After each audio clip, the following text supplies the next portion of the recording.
வீட் ஃப்ளார் மைதான்னு எந்த பேஸும் இல்லாமல் லிட்டில் மில்லட் சாமையை வச்சு பீஸா செய்ய போகிறேன் லஞ்ச் பாக்ஸ்க்கு. மில்லட்டை 1 hour சோக் பண்ணி வச்சுக்கோங்க. அதில் சால்ட்டு, இட்டாலியன் சீசனிங் ஆட் பண்ணி ஸ்மூத்தாக கிரைண்ட் பண்ணிக்கிறேன். அவனை லைட்டாக ப்ரீஹீட் பண்ணிவிட்டு இதை அப்படியே ஓவர் நைட் ஃபர்மெண்டேஷனுக்கு விட்டுற போகிறேன்.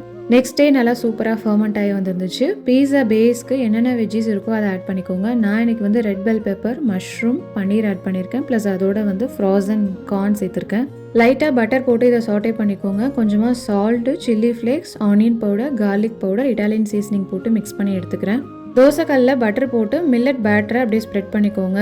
மூடி வச்சு 2 பக்கமும் நல்லா குக் பண்ணி எடுத்துக்கிறேன். பீஸா பேஸ்க்கு நான் மெரினரா சாஸ் எடுத்திருக்கேன். மேலே சாட்டே பண்ண veggies plus mozzarella cheese add பண்ணியிருக்கேன். மூடி போட்டு சீஸ்லாம் மெல்ட் ஆகிற வரைக்கும் குக் பண்ணிக்கோங்க. அவ்வளோதான், ஒரு தின்னான க்ரஸ்ட்டில் மில்லட் பேஸ்ட்டில் பீஸா ரெடி. கிட்ஸுக்கு ரொம்பவே பிடிக்கும். லஞ்ச் பாக்ஸில் வைக்கும்போது மேலே சில்லி ஃப்ளேக்ஸ், இட்டாலியன் சீசனிங்லாம் எக்ஸ்ட்ரா ஆட் பண்ணி கொடுங்க. சூப்பராக இருந்துச்சு. ட்ரை பண்ணி பாருங்கள். பை.